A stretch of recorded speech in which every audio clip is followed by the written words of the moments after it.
السلام علیکم گریڈ 8 امید کرتی ہوں کہ آپ سب خیریت سے ہوں گے۔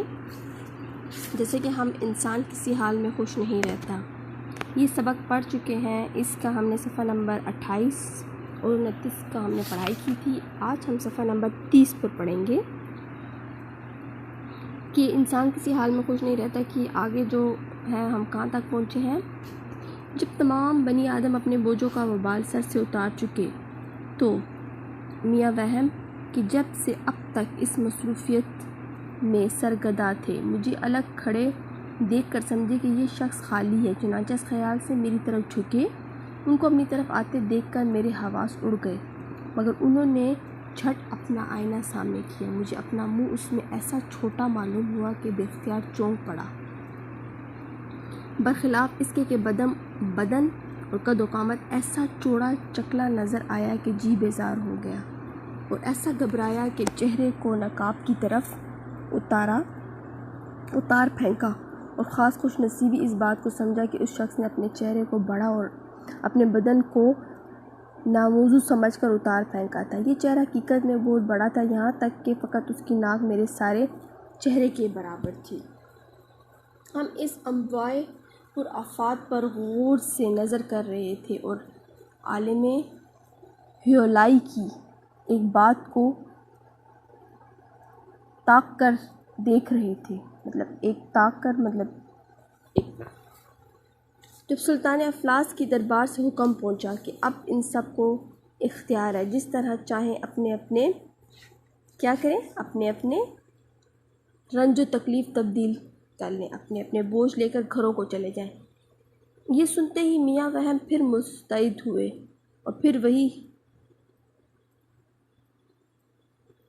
اور پھر بڑی پرت کے ساتھ اس انبار عظیم کے بوجھ باندھ کر تقسیم کرنے لگے۔ ہر شخص اپنا اپنا بوجھ سنبھالنے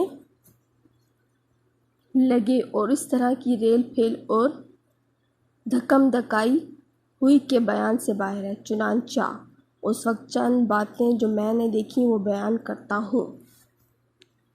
ایک پیر و مرد کی نہایت معزز محترم معلوم ہوتا تھا۔ ایک پیر مرد کی نہایت معزز اور محترم معلوم ہوتا تھا، درد کولنج سے جاں بے لب تھا، لاولدی کی سبب اپنے مال و املاک کے لیے ایک وارث چاہتا تھا۔ اس نے درد مذکور کو پھینک کر ایک خوبصورت نوجوان لڑکے کو لے لیا، مگر لڑکے نہ بیکار کو نافرمانی اور سرشوری کے سبب سے دک ہو کر اس کے باپ نے چھوڑ دیا تھا، مطلب وہ بھی کسی وجہ سے اس کو وہاں پر چھوڑ دیا تھا۔ اس نالائق نوجوان نے آتے ہی جھٹ بڈھے کی داڑھی پکڑ لی اور سر توڑنے کو تیار ہوا۔ اتفاقاً برابر ہی لڑکے کا حقیقی باپ نظر آیا، اور اب وہ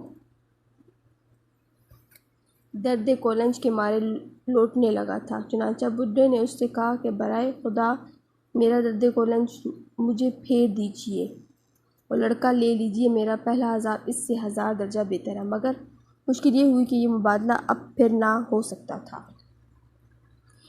ایک بیچارہ جہازی غلام تھا، اس نے قید زنجیر اور جہازی محنت کی تکلیف سے دقت ہو کر اس عذاب کو چھوڑا تھا۔ اس نے وہ چھوڑ کے تو کیا لیا تھا، جھولے کے مرض کو لے لیا تھا۔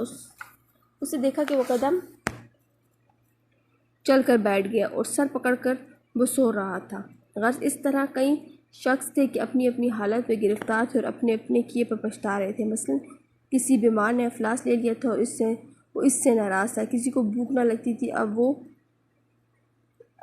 وہ کیا تھا، جو ایک بکر کے مارے پیٹ کو پیٹ رہا تھا۔ اب اس شخص نے فکر سے دک ہو کر اسے چھوڑ رہا تھا، اب وہ درد جگر کا مارا لوٹ رہا تھا۔ غرض ہر شخص کو دیکھ کر عبرت اور پشیمانی ہی حاصل ہوئی۔ غرض وہ سارا انبار عورتوں اور مردوں میں تقسیم ہو گیا، مگر لوگوں کا یہ حال تھا کہ دیکھنے سے ترس آتا تھا، یعنی جان سے بیزار تھے اور اپنے اپنے بوجھوں میں دبے ہوئے اوپر تلے دوڑتے پھرتے تھے۔ سارا میدان گریہ و زاری مطلب نالہ فریاد، مطلب شور شرابہ تھا، فریاد تھی، آہ و افسوس سے دھواں دار ہو رہا تھا۔ آخر سلطان افلاس کو بے کس آدم ذات کے حال اور دردناک پر رحم آیا اور حکم دیا کہ اپنے اپنے بوجھ اتار کر پھینک دیں، پہلے ہی بوجھ انہیں مل جائیں۔ سب نے خوشی خوشی ان وبالوں کو سر و گردن سے اتار کر پھینک دیا۔ اتنے میں دوسرا حکم آیا کہ وہم جس نے انہیں دھوکے میں ڈال رکھا تھا، وہ شیطان نابکار یہاں سے دفع ہو جائے۔ اس کی جگہ ایک فرشتہ رحمت آسمان سے نازل ہوا۔ اس کی حرکات و سکنات نہایت معقول و باوقار تھیں اور چہرہ بھی سنجیدہ اور خوش نما تھا۔ اس نے بار بار اپنی آنکھوں کو آسمان کی طرف اٹھایا اور رحمت الہی پر توکل کر کے نگاہ کو اسی کی آس پر لگا دی۔ اس کا نام صبر و تحمل تھا۔ ابھی وہ اس کوہ مصیبت کے پاس آ کر بیٹھا ہی تھا کہ جو کوہ مذکور خود بخود سمٹنا شروع ہوا، یہاں تک کہ گھنٹے گھنٹے ایک ثلث رہ گیا۔ پھر اس نے ہر شخص کو اصلی اور واجبی بوجھ اٹھا کر دینا شروع کیا۔ ایک ایک کو سمجھاتا گیا کہ نہ گھبراؤ اور بردباری کے ساتھ اٹھاؤ۔ ہر شخص لیتا تھا اور اپنے گھر کو رضامند چلا جاتا تھا، ساتھ ہی اس کا شکریہ ادا کرتا تھا کہ آپ کی عنایت سے مجھے ان انبار انتہا میں سے اپنا بار مصیبت چننا نہ پڑا۔ آپ کو اس سبق کی سمجھ آئی ہوگی کہ اس میں یہ بتایا گیا ہے کہ انسان جو ہے وہ کسی بھی حال میں خوش نہیں رہتا، چاہے وہ خوش ہے یا چاہے وہ غم میں ہے۔ تو آپ کو پتہ ہے نا کہ غم میں ہمیں صبر و تحمل کا مظاہرہ کرنا چاہیے اور خوشی میں ہمیں صبر و شکر کرنا چاہیے۔ تو ہمیں اسی میں یہ سمجھایا گیا ہے کہ جو اور جتنا ملے اس میں شکر کر لو۔ مشق کی طرف آتے ہیں کہ سلطان افلاس کے دربار سے کیا اشتہار جاری ہوا، وہم کی تصویر کس طرح پیش کی گئی، پیر و مرد کا واقعہ بیان کریں۔ اس کے بعد آپ کو میں نے حصہ گرامر میں بڑے بھائی کے نام خط دیا ہے جو آپ نے ان سے لکھنا ہے۔ تو بڑے بھائی کے نام جو خط ہے وہ میں آپ کو بتاتی چلوں کہ آپ نے لکھنا ہے۔ آپ کو خط کا طریقہ جو ہے، آپ نے شروع میں کیا لکھنا ہے، نفس مضمون متن، خاتمہ، نام اور پتہ، ٹھیک ہے۔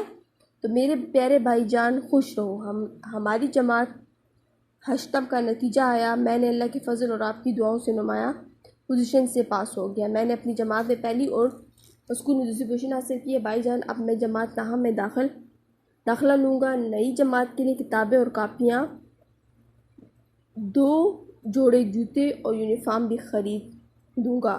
اس سے آپ میرے لیے کیا کریں، آپ میرے لیے کچھ رقم بھیج دیں تاکہ میں بروقت داخلہ لے سکوں اور مطلوبہ اشیاء بھی خرید سکوں۔ السلام، آپ کا چھوٹا بھائی اپنا نام لکھیے گا اور پھر ضلع جو ہے نوشہرہ لکھیے گا اور تاریخ لکھیے گا۔ امید کرتی ہوں کہ آپ کو سمجھ آئی ہوگی۔ اپنا خیال رکھیے گا، ٹیک کیئر، اللہ حافظ۔ یہ آپ کا ہوم ورک ہے۔